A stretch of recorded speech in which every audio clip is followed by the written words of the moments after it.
이 시간 말씀은 사도행전 22장 30절에서 23장 11절까지의 말씀입니다. 오늘 말씀의 내용은 이렇습니다. 천부장의 주선으로 바울은 이제 사내들인 공회에서 유대인들을 향해서 설교하게 됐습니다. 바울은 연설의 초두에서 양심을 따라 하나님을 섬겼다고 말합니다. 공회 구성원들이 바리새인과 사두개인으로 구성된 것을 알고는 부활의 문제를 거론했습니다. 청중이 사두개인들과 바리새인들로 구성된 것을 간파한 바울은 부활을 믿는 바리새인들의 지지를 얻어내기 위해서 부활 문제를 언급했습니다. 바울은 예수님의 부활을 증거하려고 합니다. 그 결과 바리새파가 바울을 두둔하게 되니까 부활을 부인하는 사두개파와 큰 분쟁이 생기고 그로 인해서 바울이 폭행당할 것을 염려한 천부장은 그를 다시 안전한 곳으로 이동시켰습니다.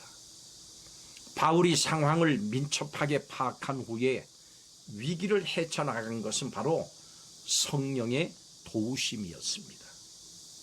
그날 밤 주님께서는 다시 바울에게 나타나셔서 그를 위로하실 뿐만이 아니라 로마로의 여행을 촉구하셨습니다. 성도 여러분, 사람은 누구나 자신이 따르는 최종적인 권위를 갖고 있습니다. 그런 것이 없다고 말하는 사람에게는 자기 자신이 바로 최종의 권위일 겁니다. 예수님을 믿는 사람들에게 있어서 최종의 권위는 무엇일까요? 오늘 말씀을 통해서 살펴보겠습니다. 첫째로 바울은 하나님의 말씀에 순종했습니다. 바울에게 있어서의 최종 권위는 하나님의 말씀이었습니다. 바울이 공회에서 자신을 변호하자 대제사장 아나니아가 바울의 입을 치라고 명령했습니다. 바울은 왜 율법을 어기고 나를 치라 하느냐고 항변합니다. 그때 곁에 선 사람들이 그가 대제사장이라고 하는 것을 알려줬습니다. 바울은 5절에서 자신이 미처 그가 대제사장인 줄을 알지 못했다고 하면서 성경에 기록되었으되 하면서 너희 백성의 관원을 비방치 말라고 하는 출애굽기 22장 28절의 말씀을 인용했습니다. 비록 바울이 억울한 상황이었습니다마는 하나님의 말씀에 따라서 대제사장의 권위를 지켜준 겁니다. 바울은 자신이 손해를 보고 핍박을 받는다고 할지라도 말씀을 최종 권위로 여기고 말씀에 순종했습니다. 성도는 이렇게 말씀에 순종하는 삶을 살아야 됩니다. 두 번째로 무리가 의견이 나뉘었습니다. 바울은 자신이 바리새인이고 죽은 자의 부활로 인해서 신문을 받는다고 외쳤습니다. 무리 중 일부는 사두개인이었고 일부는 바리새인이었기 때문에 둘 사이에서 부활의 문제에 대해서 다툼이 생겨났습니다. 사두개인은 부활도 천사도 영도 없다고 생각했지만은 바리새인은 모두 있다고 믿었습니다. 그렇기 때문에 이 둘 사이에 논쟁이 시작됐습니다. 하나님의 말씀을 최종 권위로 삼아서 진리 아래 살지 않으면 말씀을 가지고 있어도 오용하게 됩니다. 자신의 입지를 지탱해주는 근거로 말씀을 이용하기 때문입니다. 오늘날도 말씀을 아전인수격으로 해석을 하고 자기 주장을 뒷받침하는 도구로 오용을 하는 사람들이 있습니다. 그들은 진리를 모르는 자들입니다. 우리는 그들을 진리 가운데로 인도해야 할 책임이 있습니다. 마지막 세 번째로 바울은 주님의 인도하심을 받았습니다.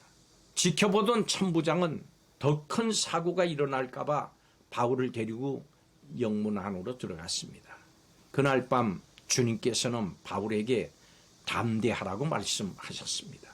말씀의 지배 아래 사는 바울은 이때도 바로 주님의 인도하심을 받았습니다. 기록된 말씀이든 주님의 음성이든 그분의 말씀에 인도하심을 받았습니다. 하나님의 말씀을 최종적인 권위로 인정하는 사람은 말씀을 통해서 자신의 모든 인생길을 결정합니다. 하나님은 하나님의 인도하심을 구하면서 간구하는 사람들을 선한 길로 인도해 주십니다. 오늘날 우리에게 최종의 권위는 기록된 하나님의 말씀 성경입니다.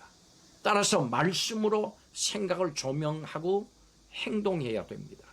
기록된 하나님의 말씀이 최종 계시이기 때문에 그렇습니다. 성도는 말씀의 인생의 가장 큰 권위를 부여해야 합니다. 성도는 하나님의 말씀에 이끌려서 살아가야 됩니다. 내게 손해가 되더라도 말씀을 최종 권위로 여기고 그 말씀에 순종해야 됩니다. 그럴 때 주님께서 그 삶을 인도해 주십니다. 어둠이 가득한 세상에서도 말씀의 빛을 따라서 살아가면 올바른 길을 걸어갈 수가 있습니다. 하나님은 하나님의 말씀을 최고의 권위로 알고 다른 모든 것은 상대화해서 말씀에 최우선 순위를 두고 순종하는 사람을 선한 길로 인도하십니다. 오직 하나님의 말씀만을 따라가십시오. 주님께서 그 길에 함께 하십니다. 기도하겠습니다. 오직 하나님의 말씀을 최고의 권위로 삼고 하나님의 말씀에 순종하는 삶을 살게 하여 주옵소서. 이 말씀에 대한 성도들이 다시 한번 이렇게 결단하게 하여 주옵소서. 결단하는 심령들 위에 복 내려 주옵소서. 예수님의 이름으로 축복하고 기도하옵나이다. 아멘.